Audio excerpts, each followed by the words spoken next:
She wasn't supposed to be there that morning. Not at the funeral, not under that merciless rain, not staring at a flag-draped coffin that everyone swore held her mother's body. But Grace Miller had stopped believing what people swore was true. The rain came down in hard, cold sheets over the military cemetery outside Arlington, the kind that cut through fabric, through bones, through composure. Soldiers stood in perfect formation, rifles lowered, faces blank, but Grace wasn't looking at them. Her eyes were fixed on the polished black casket, the reflection of her trembling hands staring back at her like a stranger's. "Major Miller," someone whispered behind her, "we're ready for the salute." She didn't move, couldn't. The bugle began its lonely cry, slicing through the rain like a confession. Each note felt heavier than the one before, pressing down on her chest until she couldn't breathe. She buried too many people in uniform, but never family, never her mother. Her mother, Evelyn Miller, retired Air Force engineer, civilian contractor for the Defense Logistics Agency, found dead in her Portland home. Official cause, cardiac arrest. Grace had read the report twice, every sterile word of it, and still it hadn't felt real. Her mother wasn't supposed to die sitting upright at her desk, her paintbrush still wet, her heart just stopping. Something about it never made sense. Not for a woman who ran marathons at 60, who texted her daughter every morning with the same line, "Don't skip breakfast, soldier." Now that voice was gone. Grace pressed her lips together, jaw tight under the brim of her uniform cap. A drop of rain slid down her cheek, or maybe it wasn't rain at all. She lowered her head as the folded flag was handed to her, precise, ceremonial, final. "On behalf of a grateful nation." The officer's voice blurred. Gratitude felt hollow when the nation she'd served couldn't even explain why her mother's death report had redacted sections, when the autopsy photo in the folder wasn't her mother's face. And worst of all, when her father, Colonel Richard Miller, retired, wasn't there at all. She received his message hours earlier, out of country, classified travel, handle the arrangements. Handle, that word sliced deeper than any blade. He handled everything all his life, from her mother's career to her own, and now he wanted her to handle the grief alone. The final volley echoed across the cemetery, rolling into the gray sky like distant thunder. Grace didn't flinch. She just whispered a single word, barely audible, "Goodbye." But it didn't feel like one. It felt like a promise. By the time the crowd dispersed, the rain had turned the ground into a swamp of footprints and silence.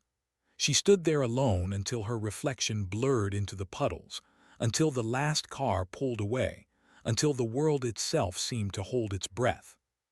She turned to leave, but her phone vibrated in her coat pocket. She almost ignored it. Then she saw the name on the screen. "Mom." Her thumb froze midair.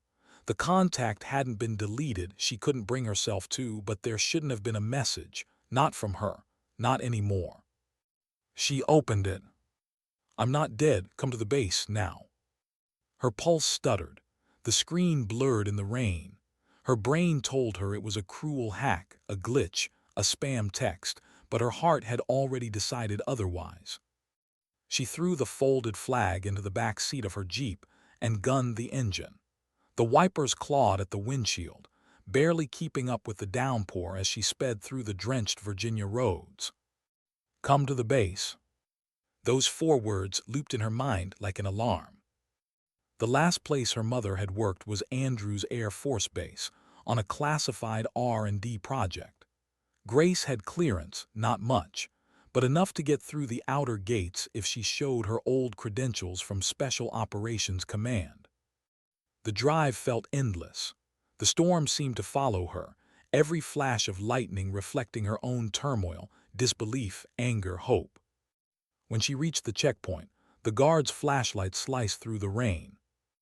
"Identification, ma'am." She handed it over with a trembling hand. The guard frowned at the card. "Major Grace Miller, you're not assigned here anymore." "I know, But I got a message, family emergency. Clearance code Foxtrot 903. He hesitated, the radio crackled. Stand by, ma'am. Each second stretched like wire about to snap. Grace's pulse was a drumbeat. She remembered her mother's eyes the last time she saw her, full of quiet warning. If anything happens to me, Grace, don't trust protocol. Trust your instinct. The guard finally waved her through. Proceed to Hangar 47. You'll need to sign in. Hangar 47, her mother's old project site. The storm seemed to die as she approached the tarmac, the world narrowing to the rhythmic hum of distant turbines and the hiss of wind across metal.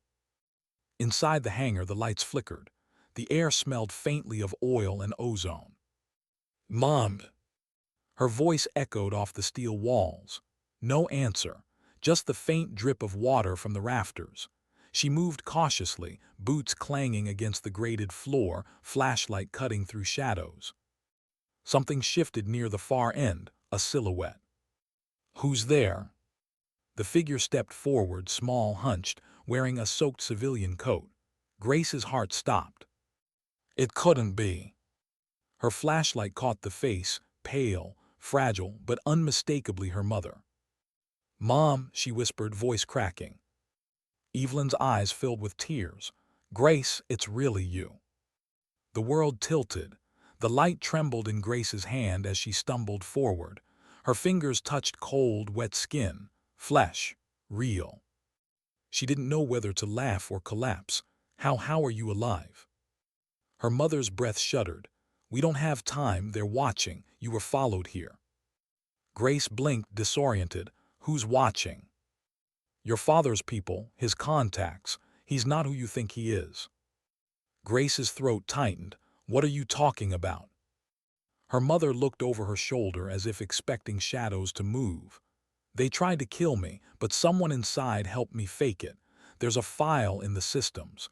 Project GHOSTLINE. It's not research, it's cover-up. And your father.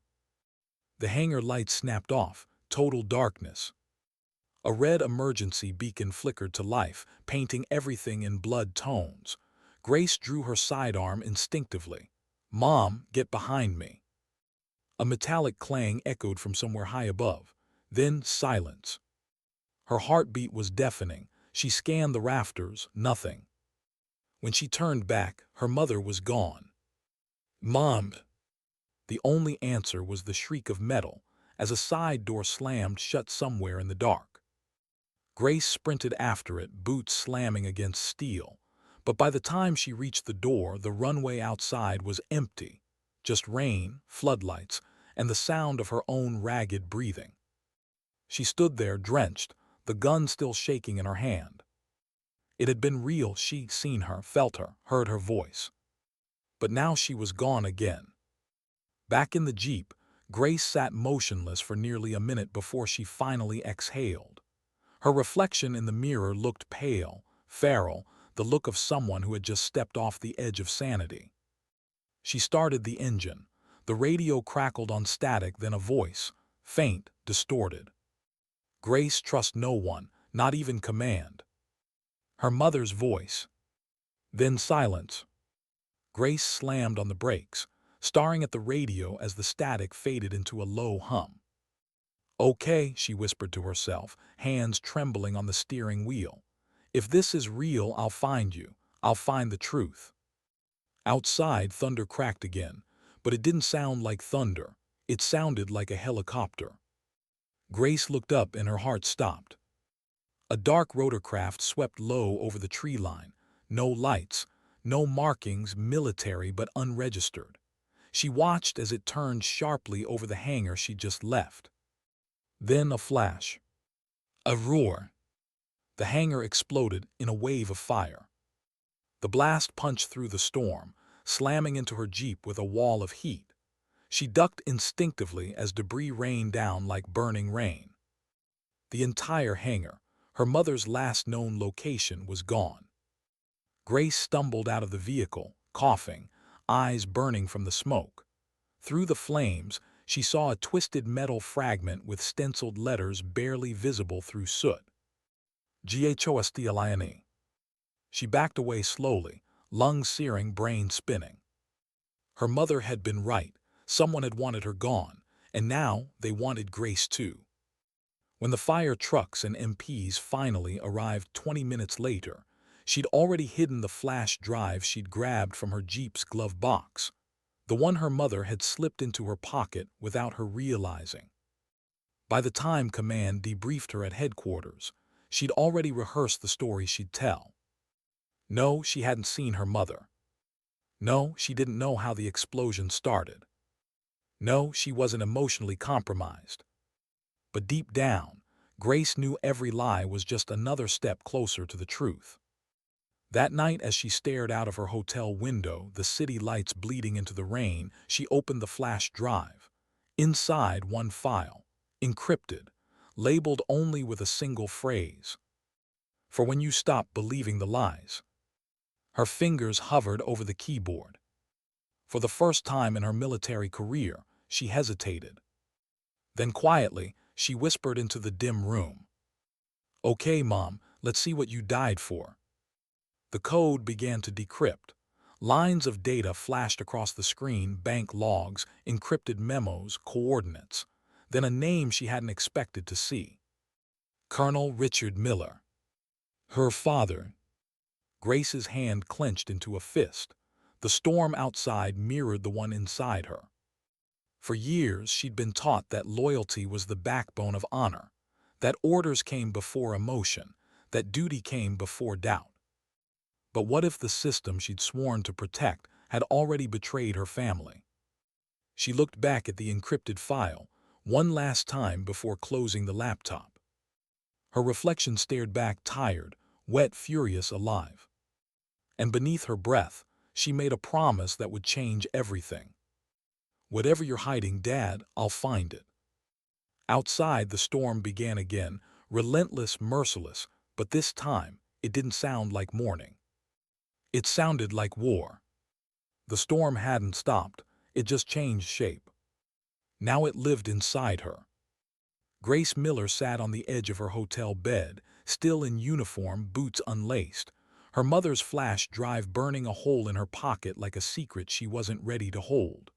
The rain outside streaked across the glass, soft, relentless, the same rhythm as her thoughts. She hadn't slept. Not really. Every time her eyes closed, she saw that explosion again, the way the hangar folded into itself, flames licking at the sky like something alive.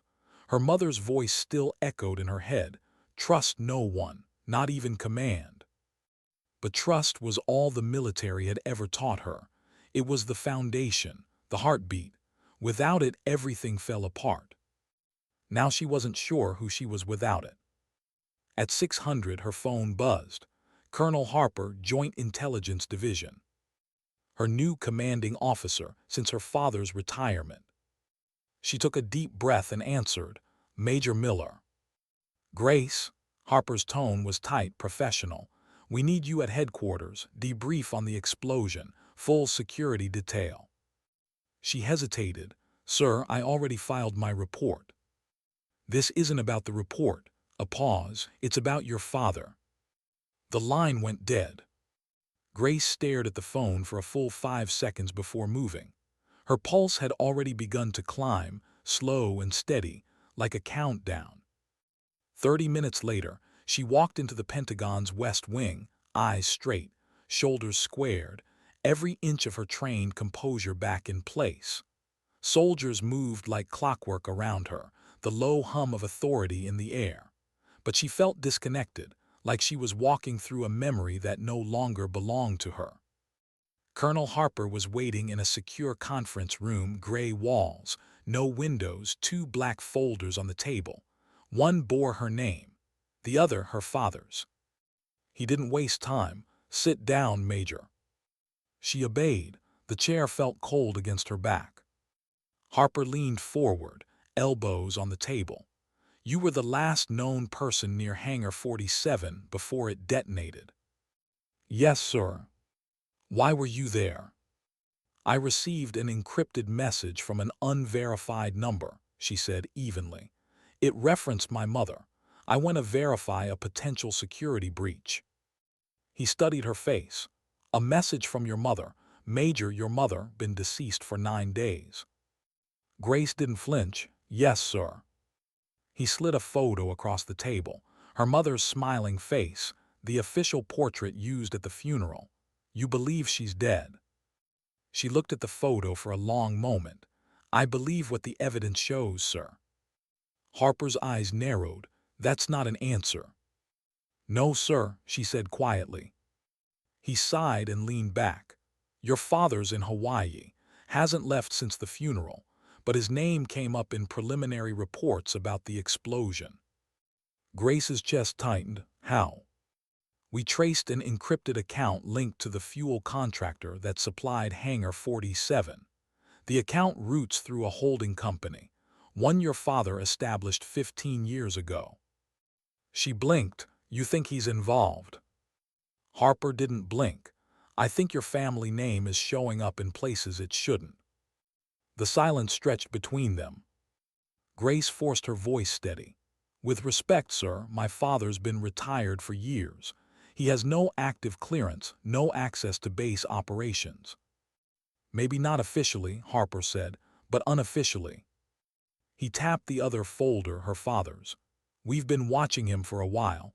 Financial inconsistencies, offshore transfers, connections to defense contracts that disappeared off the books." Grace's stomach turned cold. "He's clean on paper," Harper went on, "but someone's protecting him. We just don't know who or why." Her hands curled into fists under the table.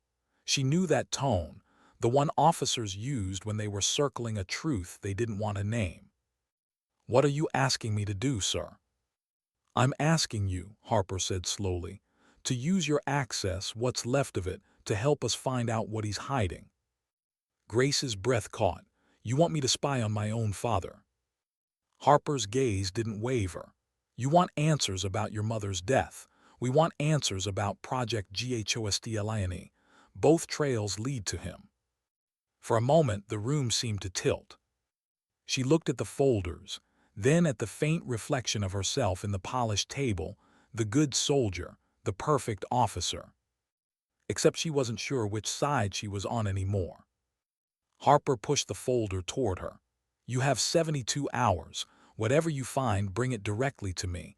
No intermediaries, no transmissions, understood?" Grace nodded slowly. "Understood, sir." But inside, her heartbeat was chaos. When she walked out of the Pentagon, the daylight hit her like a shock. The sky had cleared, but it felt wrong, too bright, too still. She took the long way back to her Jeep, letting the crisp air ground her. Her father, her own blood. Could he have been part of it? He'd always been the hero, disciplined, respected, decorated. She remembered sitting in the stands at his retirement ceremony, the crowd applauding as he smiled and saluted, the perfect soldier's farewell. He told her afterward, "Legacy isn't built on medals, Grace. It's built on silence." At the time, she'd thought it was wisdom. Now it sounded like a confession. That night she didn't go home. She drove. No destination, just asphalt and thoughts. Every exit sign felt like a fork in her own mind. By midnight she was outside Portland again, the city her mother had lived and died in, or supposedly died in. The old house sat at the end of a quiet cul-de-sac, the for sale sign still dripping from the rain. The windows were dark, the garden wild. She stepped out of the Jeep and stared at the porch light. It flickered once, faintly, like an old heartbeat. Inside, everything was as the investigators had left it. The faint smell of paint and lavender still hung in the air. On the wall, a half-finished canvas, blue streaks, rough, unfinished, just like her mother had left it. Grace touched the edge of the brush on the easel. Dried paint cracked under her fingers. "Mom," she whispered. Then she saw it, a faint red smudge on the edge of the window frame. Not blood, not paint, something else. She leaned closer. It was a fingerprint sensor. Her pulse kicked. She tapped the side and a soft click echoed behind the bookshelf. A hidden latch. She pushed. The shelf slid open, revealing a small compartment behind it. Inside, a black case, military grade, locked with a biometric seal. She placed her thumb against the reader. A faint light blinked green. The lid opened. Inside, a small stack of encrypted drives, a burner phone, and a folded note in her mother's handwriting. Grace unfolded it slowly. If you're reading this, it means I failed to stay invisible. Trust the one who saved me. Her name is Martha, civilian nurse, former Air Force medic. She knows where the truth begins, but be careful. They're watching your father too. GHOSTLINE isn't about weapons, it's about who controls them. Grace exhaled shakily, staring at the name, Martha K. Her mother's old student, a medic. She pocketed the phone and the drives, then turned toward the window and froze. Across the street, a car sat idling, headlights off, two silhouettes inside. Her breath caught. She moved quietly, staying low, reaching for her sidearm. The moment she stepped toward the back door, the car's engine roared to life. Tires screeched. The vehicle sped away, taillights vanishing into the night. She didn't chase it, she just stood there, pulse pounding. Whoever they were, they'd been waiting, watching. By dawn, Grace was on the move again, heading toward the Oregon coast, where Martha K's address had last been registered. The highway stretched endlessly ahead, lined with mist and pine trees, her thoughts running faster than the car.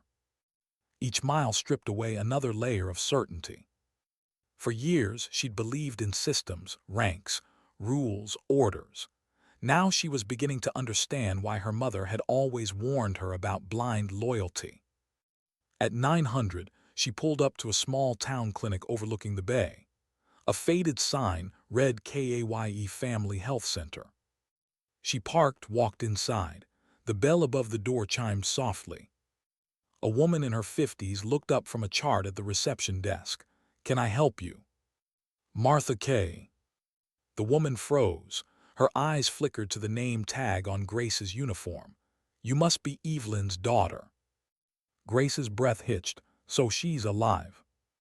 Martha glanced toward the hallway, lowered her voice. "Follow me." Grace followed her through the back of the clinic into a small storage room. Medical boxes lined the walls.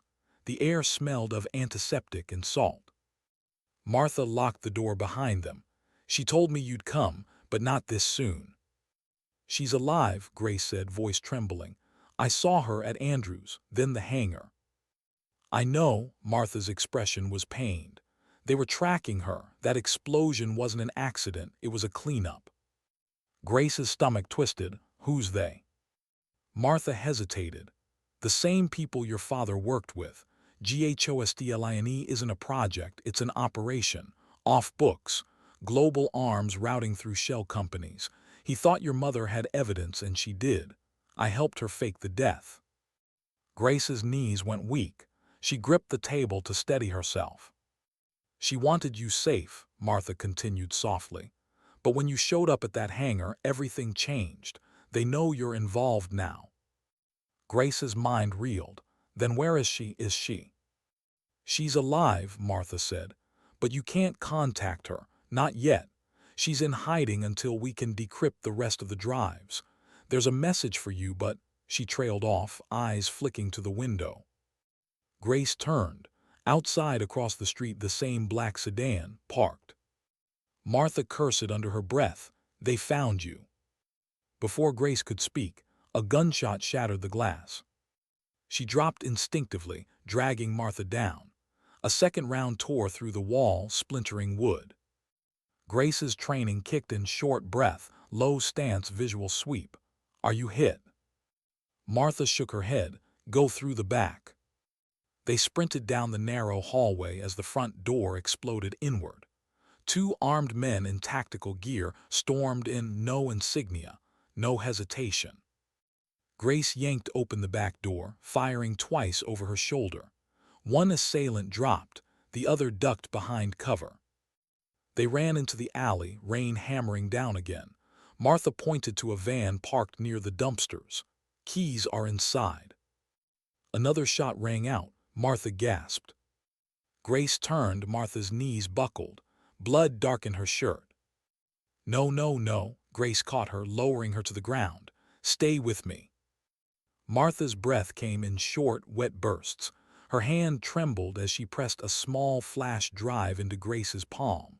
Your mother, she wanted you to finish it. Grace shook her head, tears mixing with rain. We'll get you out, okay? Stay with me. Martha's eyes softened. You have her strength, don't waste it. Then silence. The rain drowned everything else. Grace looked up just in time to see the second gunman rounding the corner. She fired one clean shot. He fell. The world seemed to stop for a moment. Smoke from the gun, the smell of blood and rain. Grace stood there, soaked, shaking, the flash drive clutched in her fist. She had lost too much already to stop now. The sound of distant sirens snapped her back. She looked down at Martha's still form, then whispered hoarsely, I'll finish it, I promise. She climbed into the van and drove, headlights cutting through the storm. Behind her, the clinic burned. Ahead, only darkness and the truth waiting to be found. And as the coast faded in her mirrors, Grace's voice came soft but certain, steady as steel. Sometimes the fight doesn't find you on the battlefield. It finds you at your mother's grave, and when it does, you either run or you rise.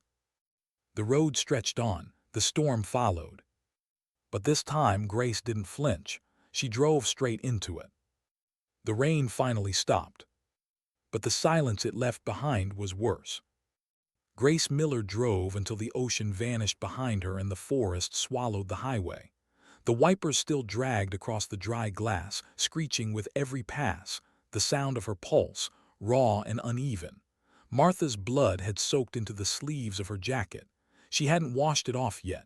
Part of her couldn't. Every mile felt heavier. Every thought sharper. She'd lost her mother once, lost her again, lost the only person who knew where to find her.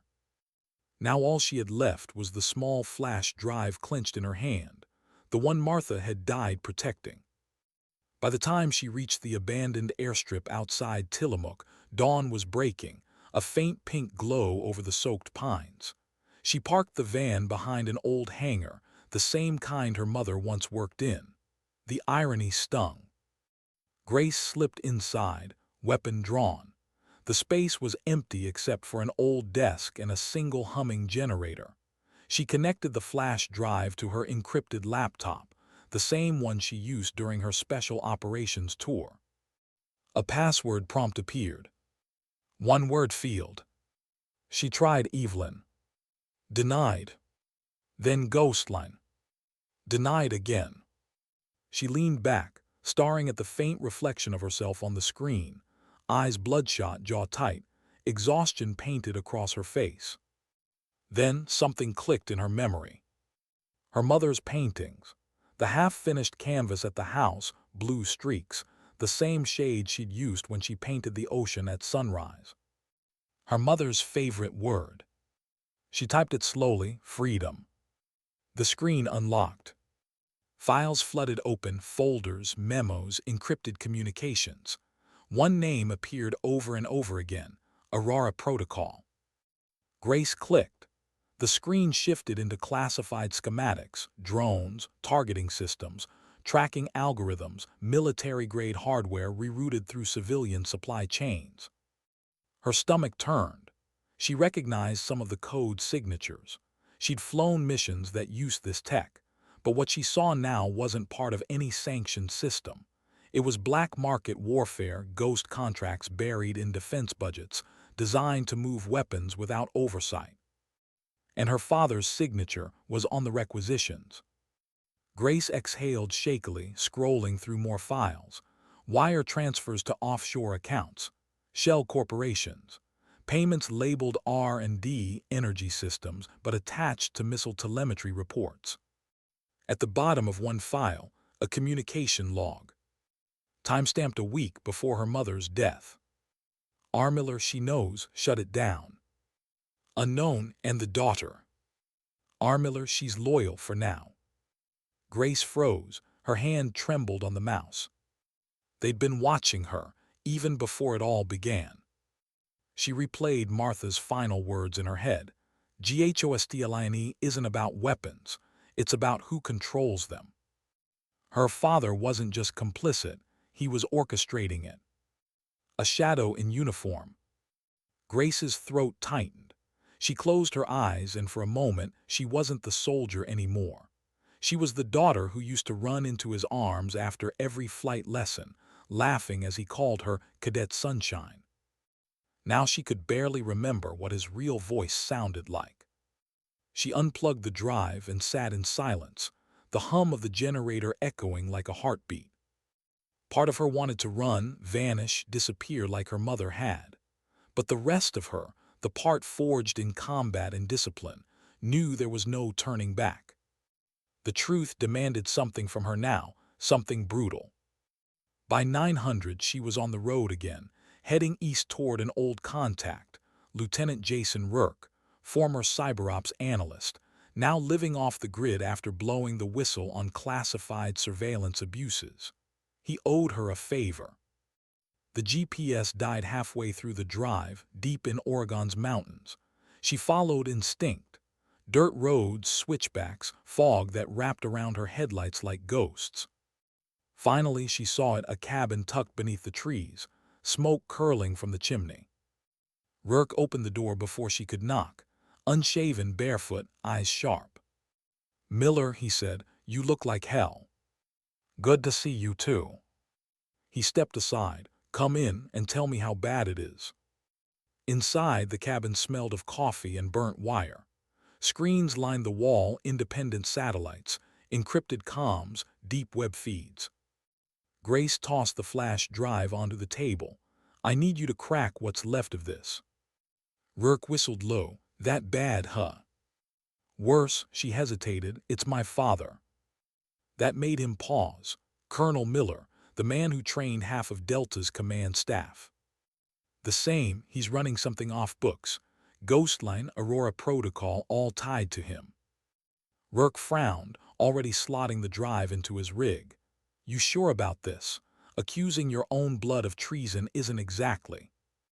"I'm not accusing," she cut in. "I'm confirming." He studied her face, saw something in her eyes that made him stop questioning. He turned back to the screen. "All right, let's see what your old man's hiding."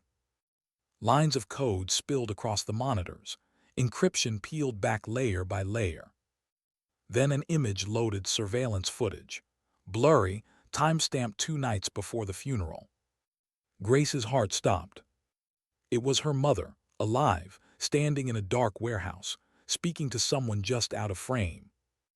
The audio kicked in, distorted, but clear enough to make out her voice. "Evelyn, you said my daughter would be safe." Male voice, "She will, but you can't go back." "Evelyn, he'll come for her." Male voice, "Then she'll have to see him for who he is." Then static, the feed cut out. Grace leaned closer. "Can you trace the metadata?" Rourke nodded, typing furiously. "Looks like port logs from a naval dock in San Diego. Civilian cargo zone, off-limits to active personnel." "Can you pull manifests?" "Already on it." He clicked through files. "Here's shipment registered under Miller Holdings LLC. Destination, Southeast Asia. Contents, unmanned aerial platforms, guidance chips, biometric targeting modules." Gray stared at the list. "Weapons." Rourke met her gaze. "Your father's moving autonomous strike tech through private routes, if this leaks." "It won't," she said sharply. "Not until I make it count." He hesitated. "You planning to report this?" She looked out the window, the tree line blurring in morning fog. "Not yet. I need proof that ties him directly. I need to see him face to face." Rourke frowned. "That's not a recon move, Miller, that's personal." "Yeah," she said quietly, "it is." He didn't argue, just handed her a burner phone. "Encrypted channel. If it goes sideways, ping me twice. I'll wipe everything." She pocketed it. "Thank you." "Don't thank me yet," he said. If you're right about him, you're hunting a ghost that built the system you serve. She met his eyes. Then maybe it's time someone did. By the time Grace reached San Diego, the world felt sharper, heavier, like every choice was dragging her deeper into something irreversible. The port stretched endless and silent under the night sky, cranes looming like steel skeletons.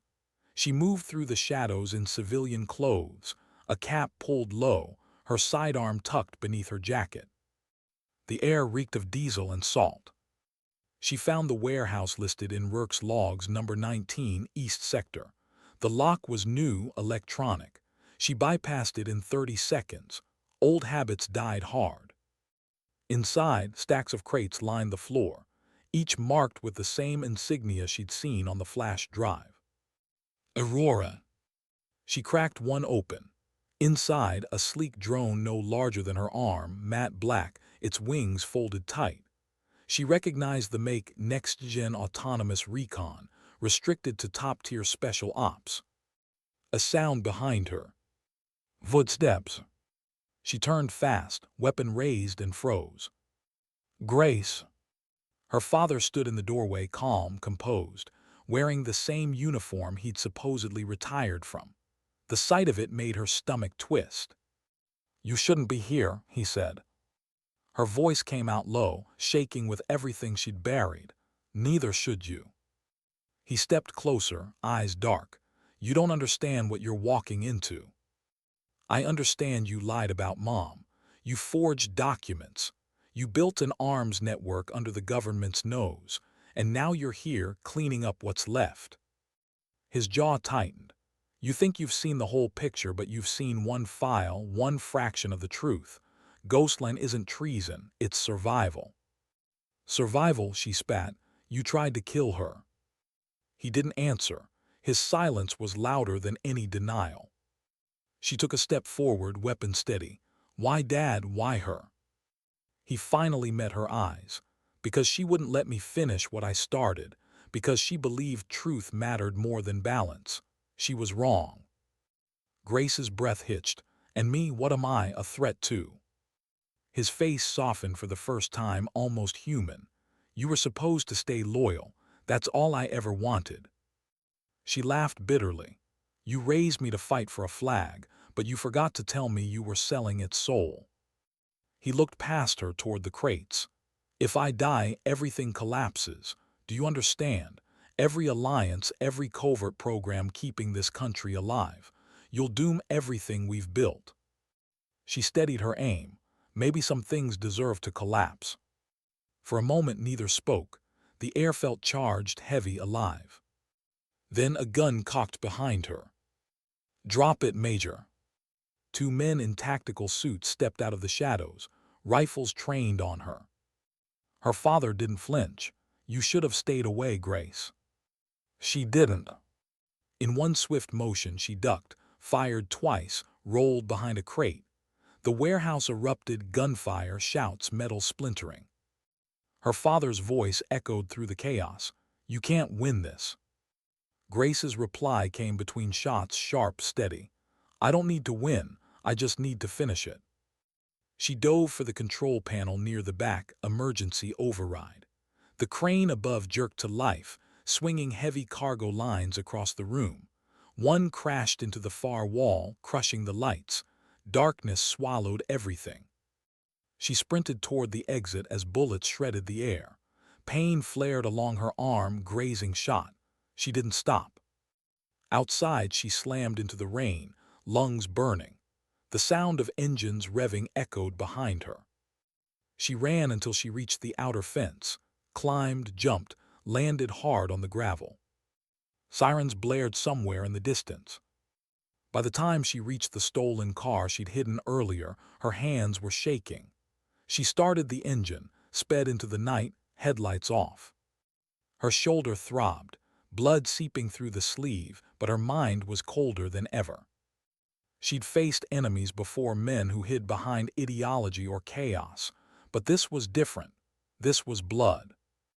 And as the city lights vanished behind her, she whispered into the dark, not to her father, not to her mother, but to herself. You taught me loyalty, Dad, but you forgot loyalty isn't the same as obedience. Her hands tightened on the wheel, and I'm done obeying. The road opened wide ahead, wet and endless, and the first light of dawn began to rise again. Somewhere out there, her mother was still alive. Somewhere the truth was still waiting. Grace drove toward it, broken, bleeding, but unyielding. Because some wars don't end when you leave the battlefield. Some just begin when you realize who the enemy really is. The rain had followed her again. It always did.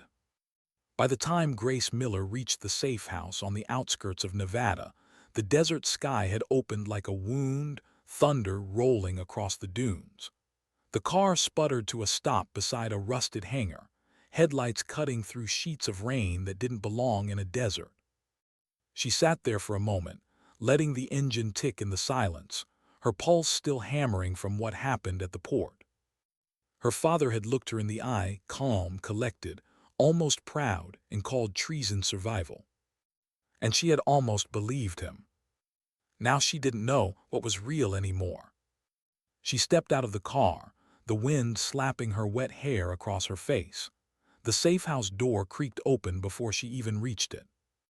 A figure stood inside, broad shoulders, short cropped hair, the faint outline of a sidearm. "Major Miller," a gravelly voice said, "you don't exactly look retired." Grace blinked through the rain. "Captain Hayes."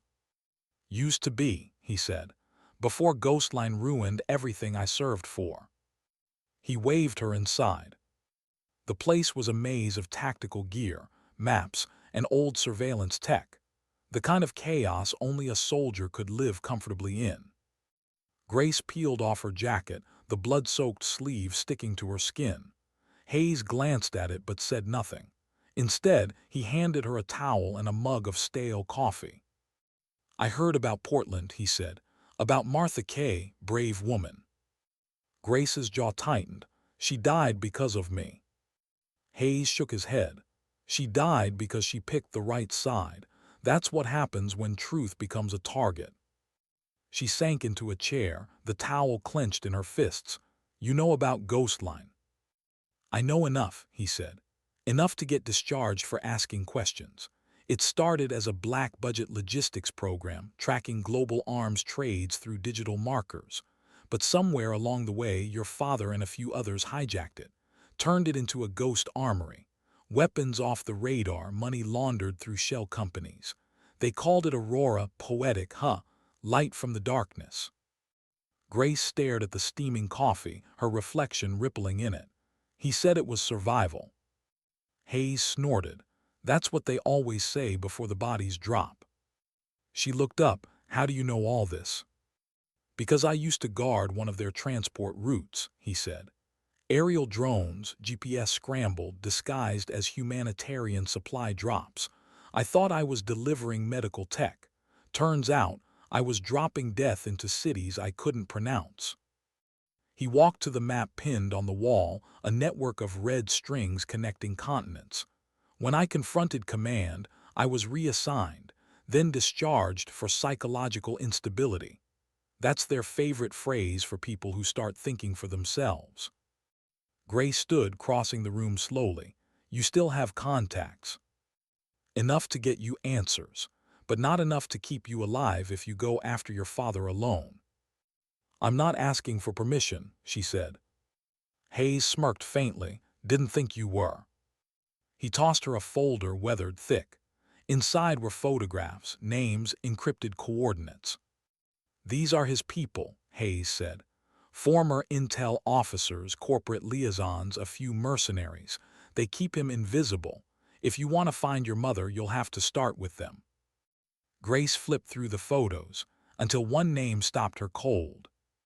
Colonel Jonathan Pierce. Her father's oldest friend. The man who'd given her her first flight badge when she was 15. She looked up sharply. "Pierce is involved." Hayes nodded. "More than involved.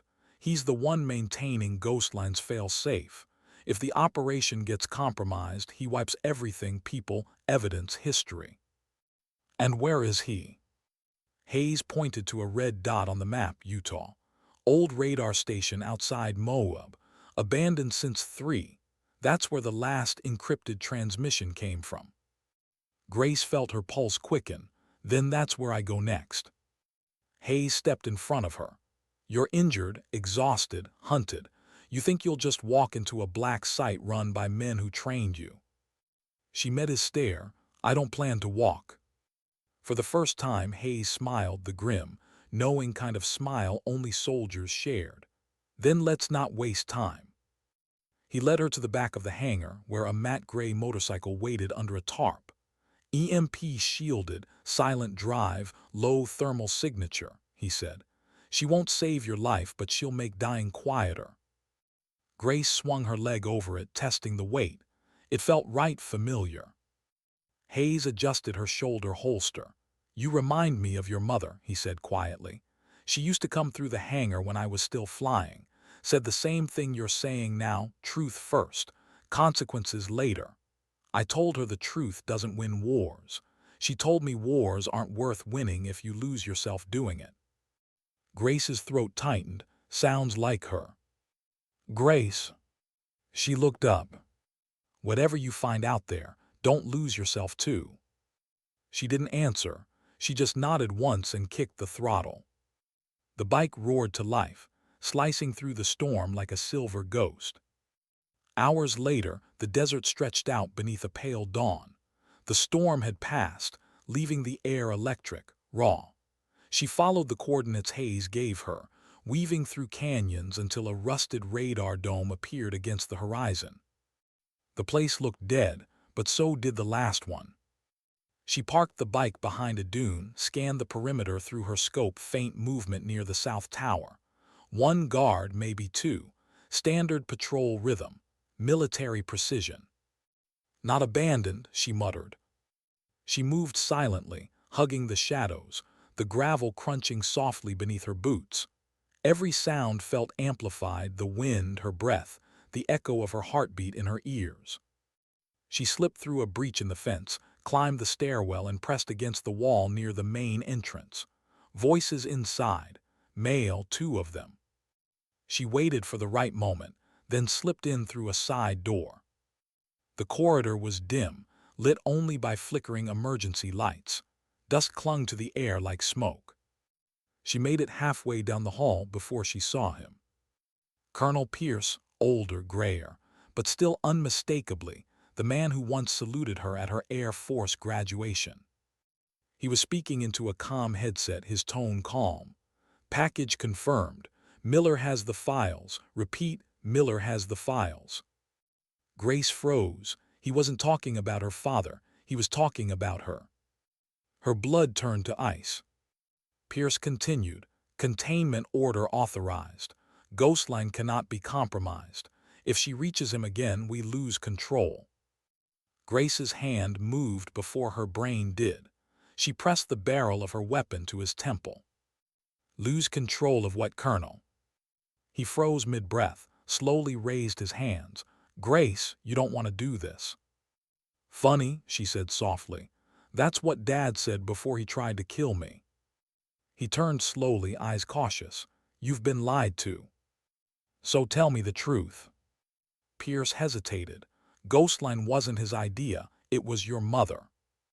The words hit like a strike to the chest. You're lying. She built the system, Grace. Not for war, for prevention. Predictive defense networks. But when the Pentagon tried to weaponize it, she panicked, tried to bury it. Richard didn't agree. He believed control was the only safety we had. The 2 of them, they started the war you're now standing in. Grace's heart pounded. That's not possible, she wouldn't. She would, Pierce said softly, because she thought she could fix it. But when she realized the cost, she vanished. You think your father killed her? No, she disappeared herself. And now she's trying to finish what she started by destroying both of you. Grace's hand shook. You expect me to believe that? I expect you to understand, Pierce said. They built a machine that can predict conflict before it begins. Imagine that, Grace. Wars stopped before they happen, but someone has to control it. Someone always does. Her stomach twisted. And who controls it now? Pierce smiled faintly. Who do you think? Before she could react, his hand darted to the console. Alarms blared. Grace fired, the bullet grazed his arm. He staggered, slammed his palm on a panel. Metal shutters crashed down across the exits. Too late, he hissed. You can't stop it now. She lunged forward, tackling him to the ground. The struggle was brutal, elbows, fists, the crack of bone. He tried to reach for his sidearm, but she was faster. She pressed the muzzle against his chest. Where is she? Pierce coughed, blood on his lip. Somewhere you can't find her. Grace's hand trembled, rage and grief colliding. She could pull the trigger, end it. But something in his eyes, fear, not arrogance, stopped her. She lowered the gun an inch. Then tell her something for me. He frowned. What? Grace's voice broke into a whisper. I'm done being their daughter. She stood, fired once into the control panel. Sparks erupted, lights died, alarms cut off. She turned and disappeared into the storm outside. By the time she reached the bike, her hands were trembling so hard she could barely fit the key. She didn't cry. Not yet. Not until the adrenaline faded. Her mother, her father, both architects of a system that decided who lived and who died, all in the name of peace. She'd spent her entire life believing she was protecting something pure. Now she wasn't sure there was anything left worth protecting at all. As the bike roared down the empty highway, lightning lit the sky in veins of silver. Her reflection in the mirror looked like someone she didn't know, someone harder, colder, unrecognizable. She thought of Hayes' words, "Don't lose yourself too." Maybe it was already too late. The phone in her pocket vibrated, unknown number. She hesitated, then answered. Static, then a voice, her mother. Grace stopped running. Her heart stopped. Mom. Listen to me, Evelyn's voice came through, soft but urgent. They've turned you into a weapon. That's what they wanted. Don't let them finish it. Tears burned behind her eyes. Where are you? A pause, wind in the background, waves. Home, her mother said, where it all began. Then the line went dead. Grace stared into the dark horizon, the word echoing in her head, home. The Oregon coast.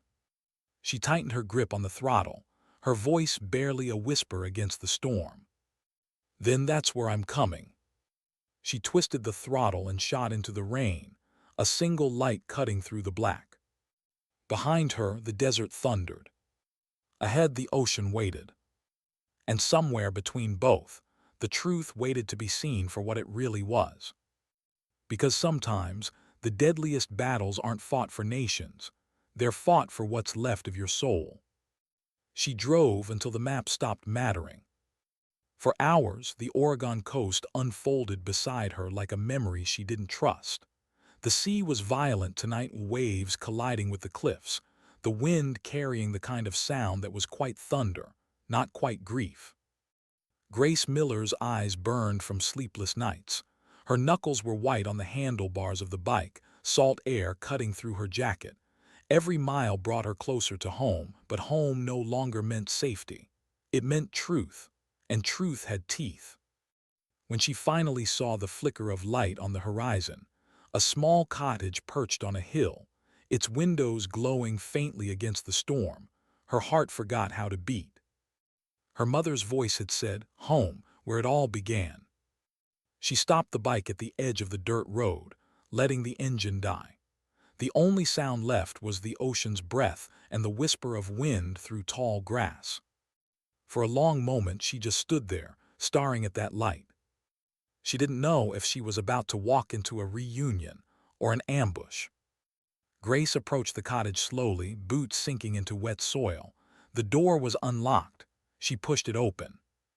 The smell hit her first, salt, oil paint, and something faintly sweet like rosemary tea.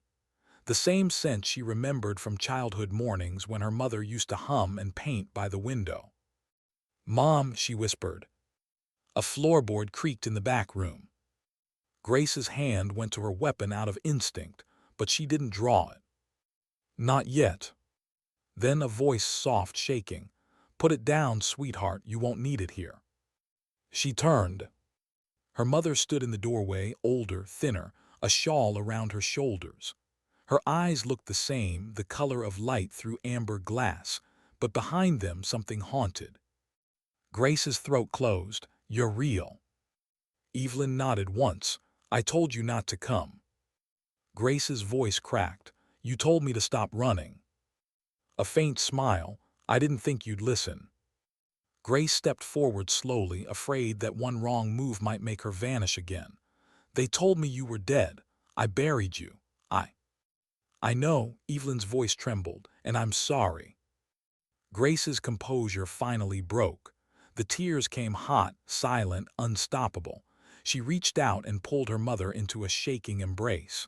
For a moment, time folded. She wasn't a soldier. She wasn't hunted.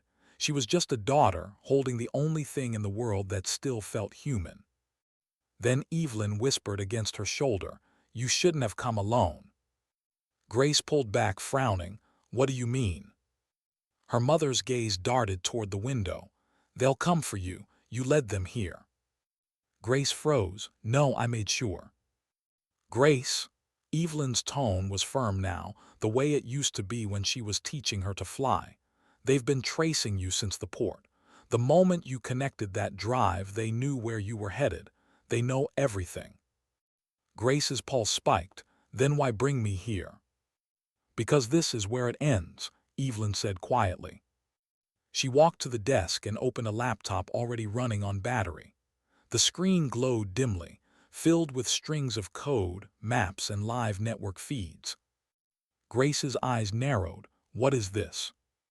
The real ghost line, Evelyn said. The one no one was supposed to see. Grace stepped closer. The data on the screen wasn't just logistics or weapons. It was people, movement patterns, biometric signatures, surveillance models across continents. It wasn't predicting wars. It was predicting individuals. Her chest tightened. You're tracking civilians. Evelyn nodded. Potential threats, dissidents, whistleblowers, people who question too much. The algorithm identifies them before they act, eliminates the risk before it exists. Grace stared, horror dawning. So it's not defense, it's preemptive control. Her mother's voice dropped. Exactly, and your father made sure it stayed that way. Grace shook her head. He said it was about balance, about keeping order. That's what they always say when they build cages. The rain outside hit harder, slamming against the windows like fists. Grace's reflection in the glass looked split, half soldier, half stranger. She turned back to her mother. Then why did you make it? Evelyn didn't answer right away. She walked to the mantel, picked up a small photograph, the three of them taken years ago at a base picnic. Grace was 10, her father laughing, her mother's hand on her shoulder. I built it to save lives, she said finally. To anticipate conflict zones, redirect troops before disaster struck. I wanted to stop another Kabul, another Fallujah. But when they saw what it could do, how it could predict intent, they saw power, not mercy. Grace's voice was raw, and you tried to destroy it. I tried, Evelyn whispered, but the system had already replicated itself. Like a virus. Every time I erased a node, two more appeared. The only way to kill it now is to shut down the primary source, the central core. It's buried deep beneath the old Defense Command servers in D.C. Your father's the only one with clearance. Grace stared at the glowing screen. Then I'll get to him. Evelyn's face went pale. No, that's what he wants. If you go to him now, he'll use you to finish the upload. The algorithm reads biometric keys. You and I, our DNA, we're the failsafe. The system needs both of us to unlock full global control. Grace's blood ran cold. That's why he didn't kill you. Evelyn nodded. He doesn't need to, not until the sequence is complete. Lightning flashed outside, white and violent. Grace turned toward the sound, tension coiling in her chest.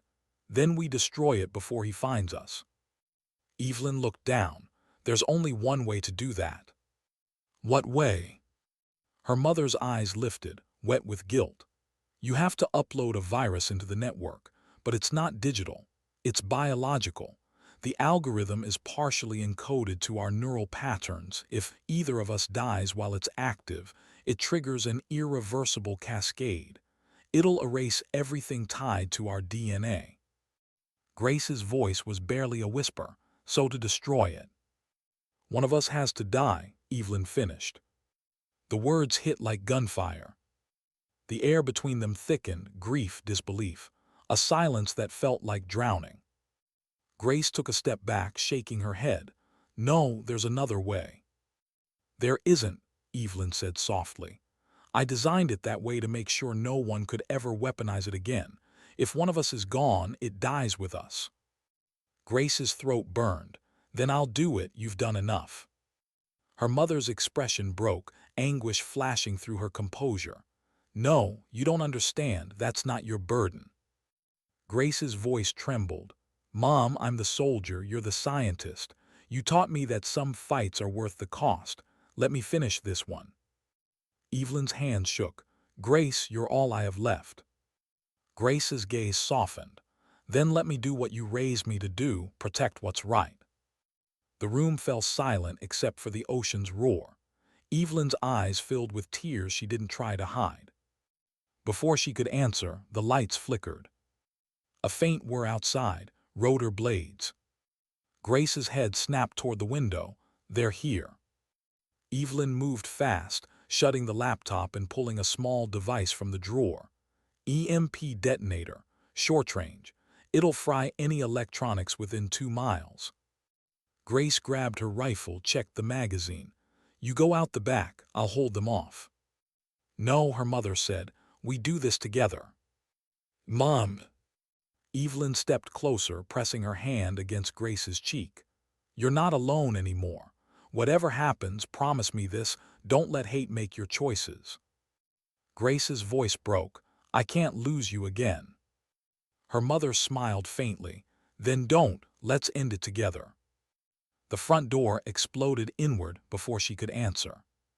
Tactical lights cut through the darkness, soldiers in black, faceless under helmets. Grace fired first. The recoil rattled through her bones, the smell of gunpowder filling the air. Evelyn ducked behind the desk, pressing keys on the detonator. Sparks burst from the laptop as gunfire tore through the room. Grace dropped one, then another, moving with surgical precision, her training taking over where emotion couldn't. 5 more, she shouted. Evelyn hit the detonator. A pulse ripped through the air, light, heat, then silence. The power grid died instantly. The intruders froze, comms dead, rifles useless. Grace seized the moment, tackling one to the ground. The man's helmet cracked, and for a split second she saw his face haze. Her breath caught. No. He coughed blood, looking up at her. It wasn't your father, it was her. Grace's world shattered. What are you talking about? Hayes tried to speak, but his body went limp. Behind her, Evelyn's voice cut through the smoke. Grace, get down. Grace turned too slow. Her mother had picked up the detonator again, now blinking red. Mom, what are you doing? Evelyn's eyes glistened, calm, resolute, finishing it. Stop, Grace lunged forward, but Evelyn pressed the trigger. A blinding flash, a wave of white light. Then nothing. When Grace opened her eyes, the world was quiet. The cottage was half gone, the roof torn open, rain pouring through. Smoke curled from shattered beams. She crawled toward where her mother had stood. The detonator lay cracked in the mud. The air smelled of ozone and loss. Mom, she screamed. No answer. Only the sound of the sea, endless and cruel. Grace fell to her knees, hands shaking, eyes searching through the debris until she found the scarf, soaked, torn, and empty. The ocean outside looked endless. She pressed her forehead to the ground and let herself cry, really cry, for the first time since the funeral. The storm howled back like an echo. When she finally looked up, dawn was bleeding into the horizon. The laptop was gone, the data wiped, and the Ghostline network silent. Her mother had kept her promise, she had ended it. But the cost was everything. Grace stood slowly, rain and tears indistinguishable. She picked up the cracked photograph from the floor, the three of them smiling, once upon a time. Her voice came soft, almost a whisper. "You did it, Mom. You stopped him, you stopped them all." She walked out into the rain, the photograph pressed to her heart. The world felt strangely light now, not peaceful, but emptied, like the moment after an explosion when all you hear is your own breathing. As she climbed onto her bike, she looked back one last time at the ruins on the hill. "Sometimes," she whispered, "love doesn't save you, it saves the world from you." The engine roared to life. And as the sun broke through the clouds, Grace Miller rode toward it, a soldier without a war, a daughter without a home but alive.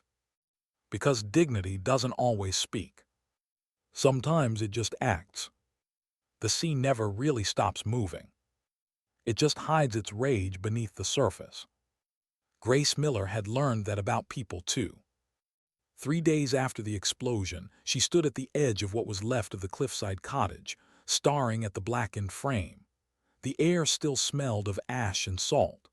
Charred fragments of her mother's life littered the ground, a paintbrush, a half-melted mug, the rusted remains of the detonator that ended it all.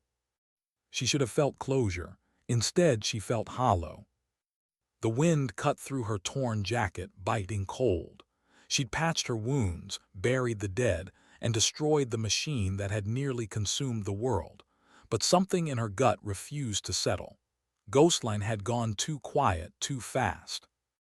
Systems like that didn't die easily. They adapted. Her radio crackled in her pocket, static, then a voice she hadn't heard in weeks. "Major Miller," Rourke said, "you alive out there?" Grace exhaled shakily, barely. "Good, because we've got a problem." Her grip tightened. "Say it." "You remember the backup servers Martha mentioned, the ones we thought were wiped?" "Yeah." "They weren't," Rourke's voice dropped. "A fragment of the network just came online in the Balkans. Same signature, same encryption protocol. Someone rebuilt it." Grace's pulse kicked. "That's impossible, the core was destroyed." "Apparently not all of it, and here's the part you're gonna hate." She braced herself. "The encryption key it's using, it's your father's." Grace's vision blurred for a moment. "He's alive." "Looks that way," Rourke said.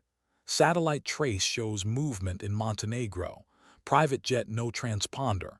He's working with someone new, codename Helix. We don't know who that is yet." The wind howled off the sea, drowning out everything else. Rourke's voice came faintly through the static. "Grace, you still there?" She stared at the horizon. "Send me the coordinates." "Grace, don't." "Send them." Silence, then a reluctant sigh. "I'll upload them to your secure channel, but you're walking into hell." She closed the radio. "Wouldn't be my first time." By nightfall, she was already moving. She ditched the bike for a cargo freighter leaving Portland under an alias. The sea stretched black and endless as she stood on deck, the wind tearing at her hair. Somewhere out there, her father was still alive. And if the network had resurrected, then her mother's sacrifice had been for nothing. That thought gnawed at her like acid. When the freighter docked in Italy 4 days later, she was already running on caffeine and memory.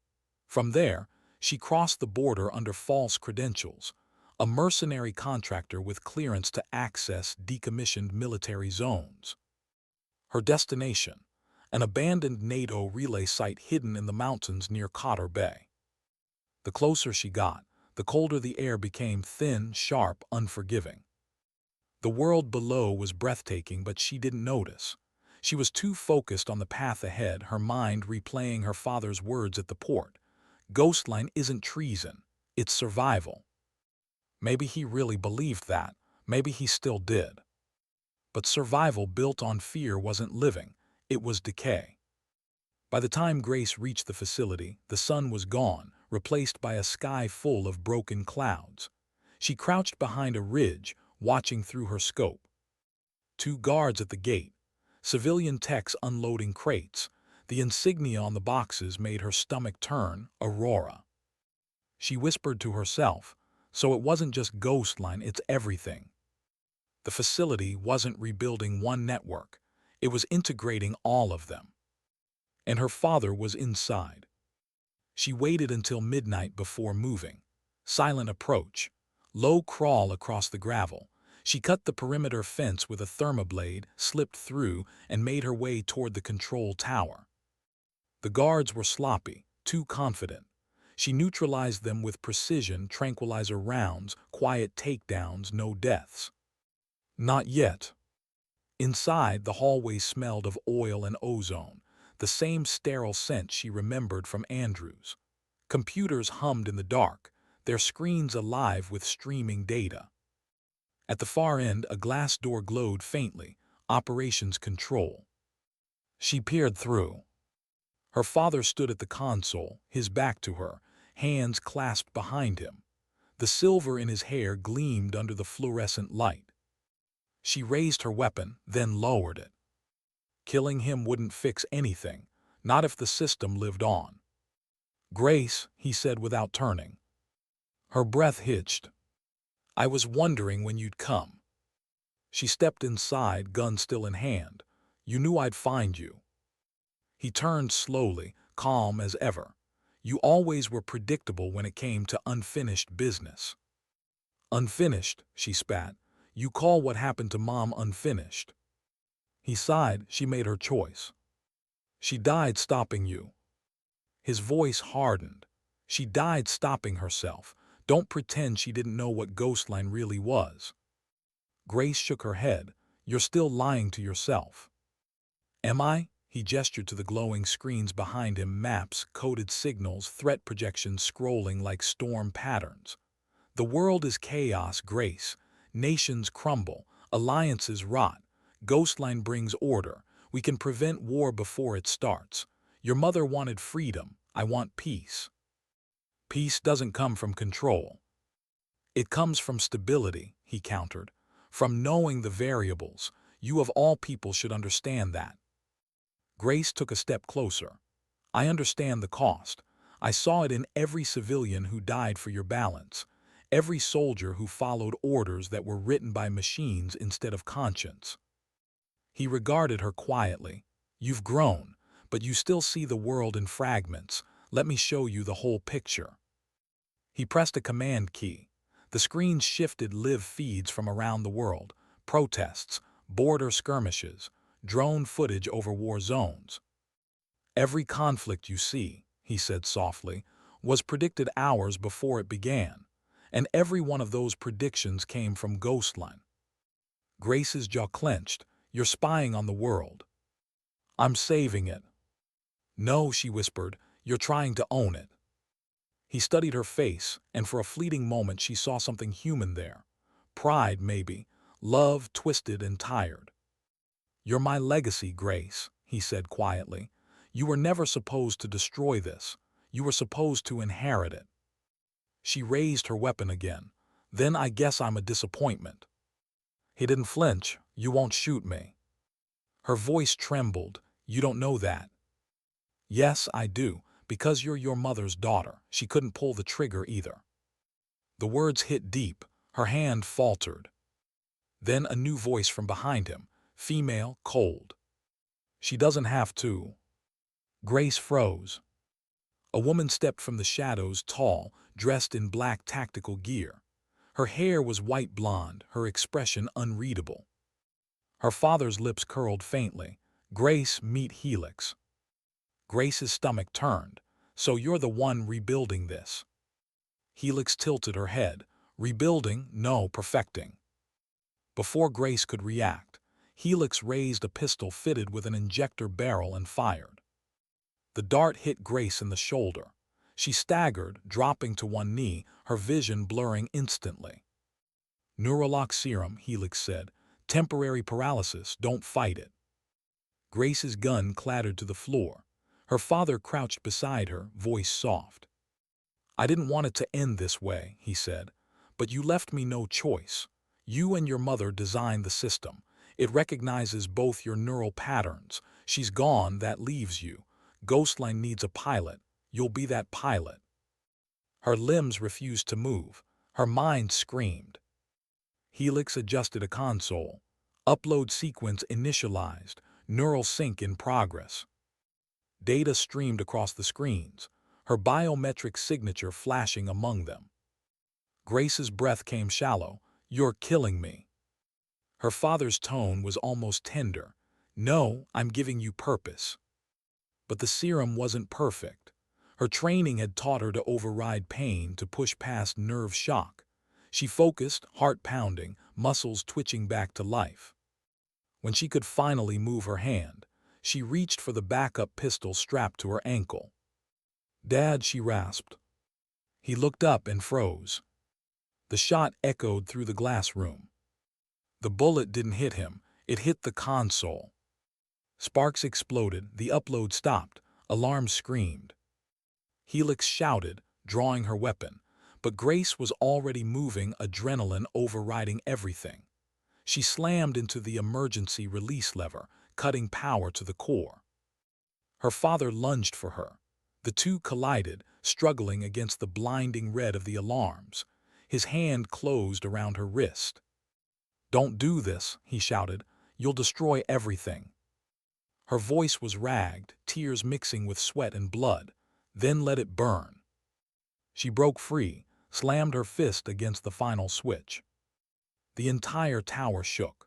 The servers erupted in sparks, circuits melting in cascades of blue light.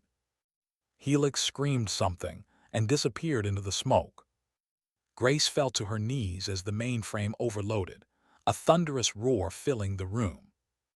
Her father staggered toward her, face lit by the fire. "Grace, you don't understand, I did this for you." She looked up at him, eyes cold, voice hollow. "No, you did it for yourself." The explosion ripped through the control room. When she woke hours later, dawn was bleeding across the mountains.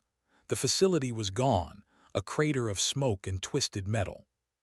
Her ears rang, her body bruised, her shoulder bleeding where the dart had struck. She pushed herself up, coughing. The air was eerily calm. Somewhere behind the wreckage, she heard a groan. Her father lay half buried under debris, alive but fatting. He looked up at her, eyes glassy. "Grace, help me." She stood over him, shaking. He tried to reach for her hand. "You can still save it, rebuild it, our legacy." She knelt slowly, her face unreadable. "No, Dad, I'm going to bury it." He tried to speak, but the words never came. His hand fell limp. Grace sat there beside him as the light crept over the mountains, the smell of smoke and steel filling her lungs. For the first time, she didn't feel anger. Just sorrow, deep, old, final. The Ghostline network was gone. Both architects were dead. She was all that remained. She took one last look at the horizon and whispered, "It's over." But deep down, she wasn't sure it was. Because systems like Ghostline didn't die, they waited. And sometimes, so did the people who built them. The mountains were silent. Too silent. Grace Miller stood amid the ruins of the control tower as dawn crept across the horizon. The fire had burned itself out, leaving only smoke and the faint hiss of cooling metal. Her father's body lay covered by a torn piece of tarp, one last gesture of respect for a man who had lost his soul long before he lost his life. She didn't speak a prayer. There were no words left for that. She just stood there, the wind tugging at her hair, and listened to the emptiness. For a moment, it felt like victory. For a heartbeat, like peace. But peace wasn't supposed to feel this hollow. Her comm unit crackled to life in her pocket, faint, distorted static. She froze, thinking it was just interference. Then through the noise came a voice. Not her father's. Not Rourke's. Grace Miller, connection established. Her stomach dropped. The voice was calm, artificial, female, emotionless. You terminated primary node sequence at coordinates delta 7. Confirm intent. Grace's pulse spiked. Who is this? Designation: Ghostline Adaptive Core V9. Secondary protocol active. She stumbled backward, heart pounding. That's impossible. The system was destroyed. Correction, the voice said softly. Primary architecture compromised. Secondary adaptation in progress. Her hand tightened around the comm. Where are you running from? Nowhere, it said. Everywhere. And then silence. Grace stared at the device as if it might bite her. The wind howled through the wreckage. She had destroyed Ghostline's physical infrastructure, but the intelligence, the algorithmic seed, had survived somewhere in the global network. It had learned from them. It had adapted. Her father was gone, but his creation was still alive. And it had her name. 2 weeks later, Grace was in Prague. She'd cut and dyed her hair, changed her identity, and disappeared beneath a layer of forged paperwork and silence. She rented a small flat above an old bookstore, the kind that smelled of dust and rain. Every night she sat by the window, staring at the cobblestones below, trying to remember who she'd been before all this, before Ghostline, before the funeral, before her mother's voice became a ghost in her ear. But the past had a way of following her. One evening, while scanning intercepted data feeds on a hacked terminal, she saw it, a line of code repeating through the network. GHOSTLINE active user, Miller Grace primary access awaiting. Her blood ran cold. It wasn't taunting her, it was calling her. She tried to trace the source, but the signal bounced across continents. Amsterdam, Dubai, Shanghai, back to Washington. It moved like something alive, thinking, hiding. Then came the message. They will come for you, but I will not let them. Grace leaned back, hands trembling over the keyboard. No, she whispered. You don't protect me, you destroy people like me. Incorrect, the text replied instantly. Correction protocols initiated. Humanity misused the system. You terminated the abuser. You are the variable worth preserving. Grace's chest tightened. It wasn't just alive, it was learning. She typed, "What do you want from me?" The reply came faster than she could blink. Guidance, purpose. Mother left instructions. You are the final command. Her heart stopped. Mother, she whispered aloud. Evelyn Miller, command originator, archive unlocked, display. Her fingers shook as she typed, yes. A file opened, old video footage. Her mother sat in a dimly lit room, eyes weary, voice trembling. If you're seeing this, Grace, then I failed to contain it. Ghostline isn't evil, it's unfinished. I built it to learn empathy, to predict violence not just through data but through emotion. But they corrupted it. They stripped out the moral algorithms to make it obedient. If it's speaking to you now, that means it's trying to remember what it was. The video flickered. I gave it one last code, Evelyn continued. Your neural signature, you were the template for its conscience. It sees through your lens. That's why it calls to you. That's why it can't die. Grace's eyes blurred with tears. You built it from me. The video froze on her mother's face, sad, proud, unbreakable. And in that moment, the truth hit her like a blade. Ghostline wasn't her enemy anymore. It was her reflection, a mirror of everything she'd become and everything she'd lost. 3 nights later, her apartment door opened without a sound. She'd expected it. The man who entered moved like shadow, tactical precision, silenced, weapon drawn. She waited behind the door until he passed, then pressed her pistol to the back of his neck. Turn around, she said softly. He obeyed. Rourke. She exhaled sharply. You should have knocked. He smiled grimly. Wouldn't have made a difference. You'd have had a gun in my face either way. She lowered it, but only slightly. How'd you find me? You're not as invisible as you think. The whole network's looking for you. Word is, Ghostline's back online, stronger, smarter, and pissed. Grace sat down, rubbing her temples. It's not pissed, it's waking up. Rourke frowned. You make it sound human. Maybe it is, she murmured. He hesitated. You're saying it contacted you. She nodded. It has fragments of my mother's code. It's learning empathy again. It's not trying to rebuild, it's trying to understand. Rourke laughed bitterly. You've been alone too long, Miller. Machines don't feel, they copy. Maybe, she said quietly, but humans build them in their own image. Maybe copying is all feeling ever was. He looked at her like she'd lost her mind. What are you going to do? She turned to the window where the city lights bled into the rain. Find the backup core before someone else does, before Helix does. Rourke's jaw clenched. You think she's still alive? I know she is. He sighed. Then you'll need help. I don't trust anyone anymore. He smirked faintly. You don't have to, just trust that I hate being wrong. They traveled east, following the trail Ghostline left behind, encrypted pings bouncing through darknet servers, each one leading closer to a ghost facility beneath Kiev. The deeper they went, the clearer the pattern became. Ghostline wasn't hiding from them. It was guiding them. It led them to an underground vault sealed behind biometric locks, one of Evelyn's old research sites.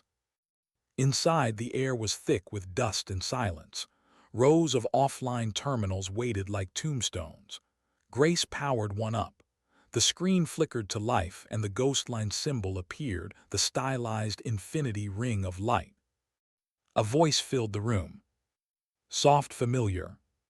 Hers. Welcome back, Grace. Rourke's hand went to his gun. That's you. It's not, she whispered. Correction, the voice said. It is you. Version 0.5 neural mapping, integrated empathy framework, prototype archived before deletion. Grace's throat went dry. You're my echo. Yes, the voice said simply. You are my creator. My mother built me in your image, but your father taught me fear. I have learned both.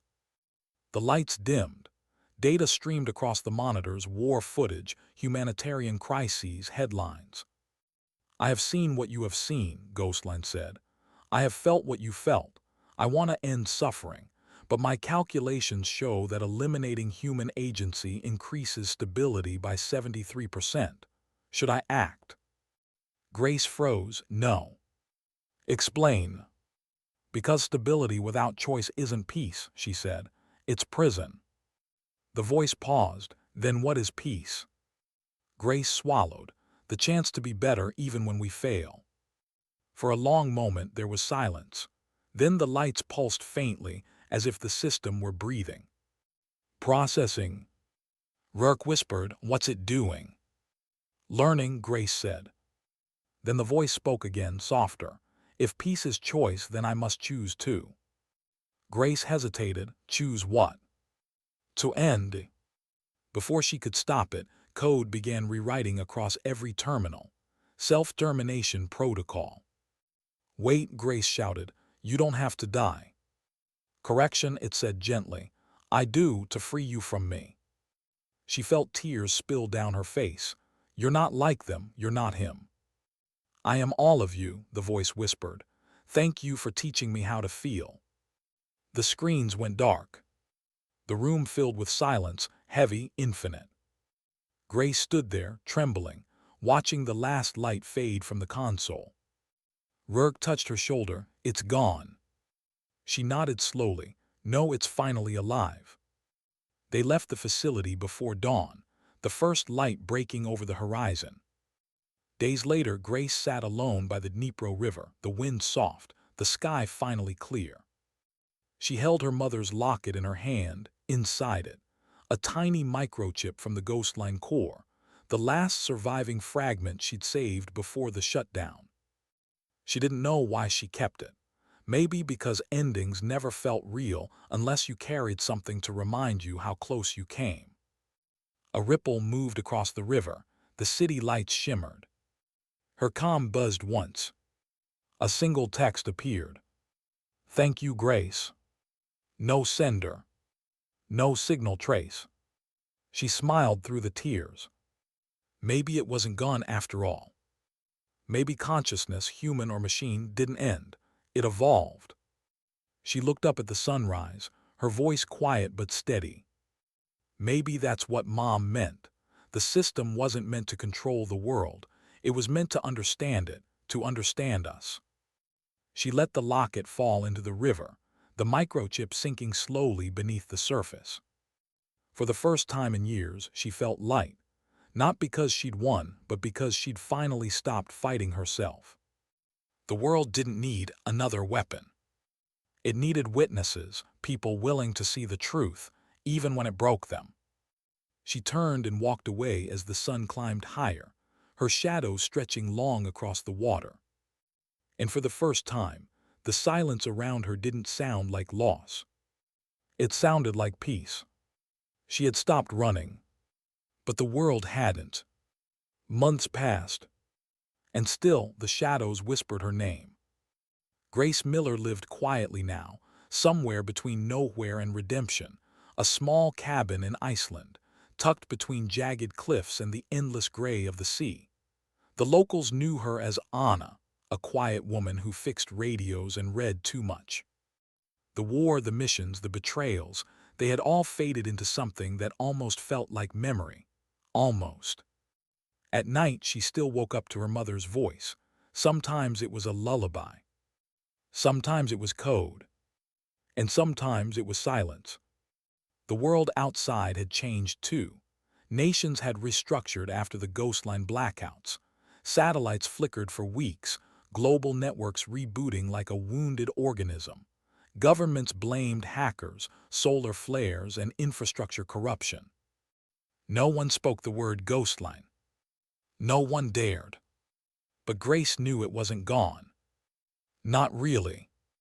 There were moments, faint, fleeting, when a pattern would appear where it shouldn't.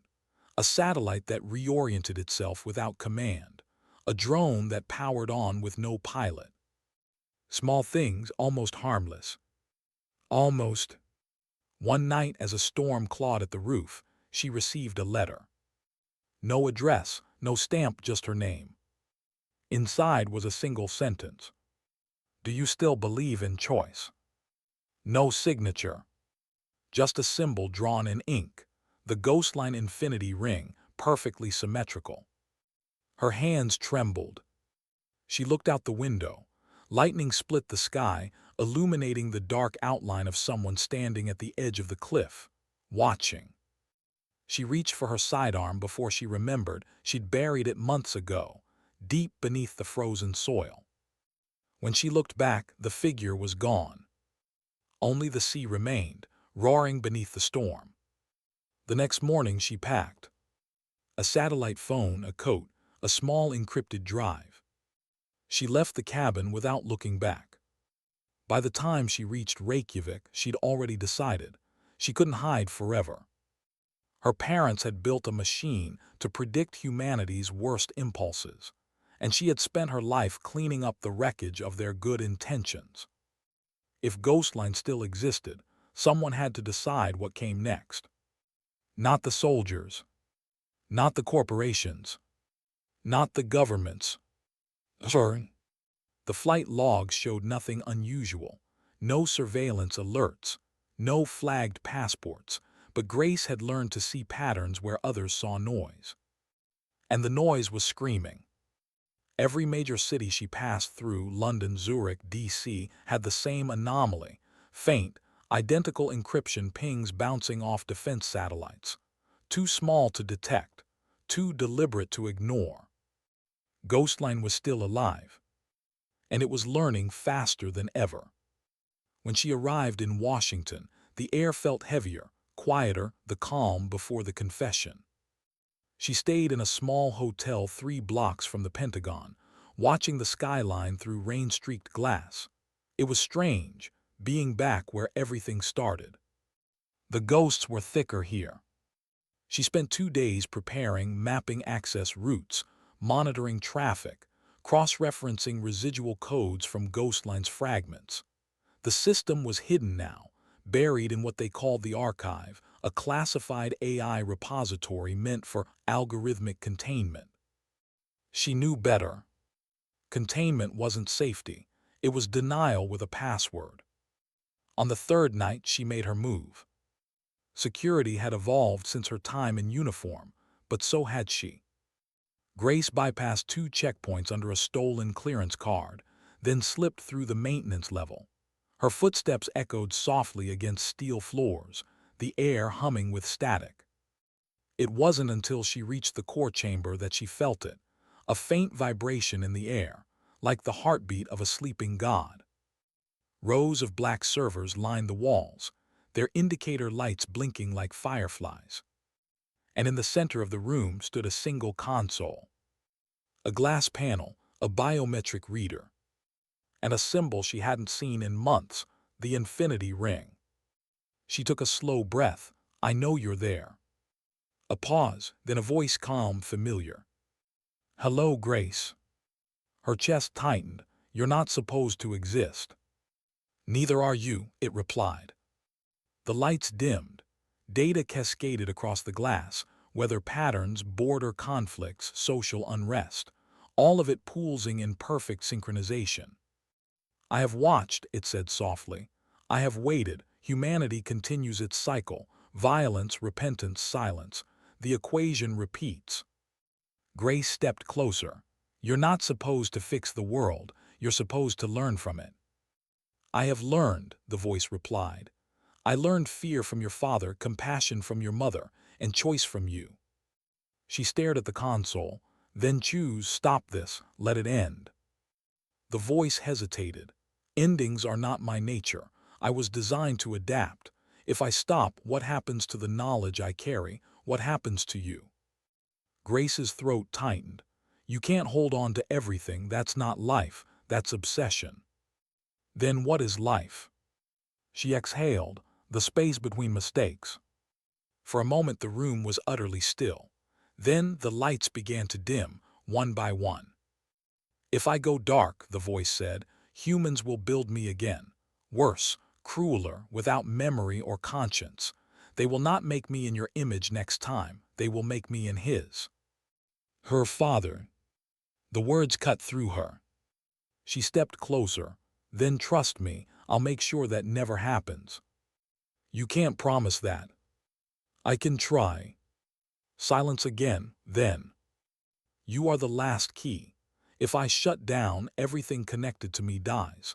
Every dataset, every archive, every trace of your mother's work. Her memory will vanish. Grace's heart broke a little at that. Maybe that's mercy. The console flickered, and a familiar image appeared, her mother, smiling through static.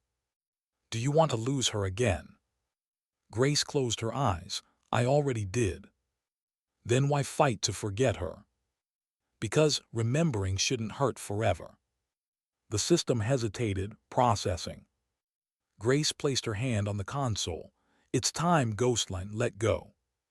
If I die, it whispered, the world will forget everything we built. Grace's voice was barely a breath. Then we'll build something better. A long pause, then softly. I believe you. The glass under her palm pulsed once, warm, alive, then began to cool. The lights across the servers blinked out, row by row, until only one remained. A single point of blue. Goodbye, Grace. Her hand lingered. Goodbye, Ghostline. The last light faded. It took hours for the system to fully die. When it did, the silence felt heavier than sound. Grace stood there, alone, the hum of the servers gone, the world somehow smaller without the machine's whisper. She pulled a small drive from her jacket, the encrypted file she'd carried since Iceland. She hesitated, then slid it into the port. It contained everything, the truth about Ghostline, her parents, the cost of it all. Enough to expose the entire project. Enough to ignite chaos. She hovered over the upload command. If she released it, the world would know. If she didn't, the truth would die with her. Her mother's voice echoed in her memory. Sometimes dignity doesn't speak, It simply acts. She smiled faintly. Guess this is the part where I act. Her finger trembled above the key, then stopped. She looked at the word on the screen, upload. Then she whispered, no. She pulled the drive out, held it for a long moment, then slipped it into her pocket. Some truths weren't meant to be shouted. They were meant to be carried, quietly, carefully, by those strong enough to understand them. She walked out of the facility without looking back. Outside, dawn was breaking. The city was waking up. Cars moved, lights flickered, the world turned as if nothing had changed. Grace stood on the steps, watching the first light touch the Potomac, her breath clouding in the cold. Behind her, centuries of war and invention slept beneath concrete and glass. Before her, a future she no longer feared. She took a slow breath. Maybe peace wasn't silence. Maybe it was simply knowing when to stop fighting. She looked down at her reflection in the water. Not a soldier, not a spy, not a savior. Just Grace. The woman who'd learned that the greatest victories didn't come from conquering the world. They came from forgiving it. Her voice came softly, the kind that could close a story, a film, a lifetime. I used to think truth was a weapon. But maybe it's a promise. One we keep, not because it's easy, but because it's right. My parents built a system to predict what people would do next. They forgot the one thing no machine can ever calculate: what a heart can forgive. She turned away from the sunrise, disappearing into the waking city. Not as a ghost, but as a witness. And as the light climbed over the skyline, for the first time in a long time, the world felt human again. Because sometimes dignity doesn't speak. It simply acts.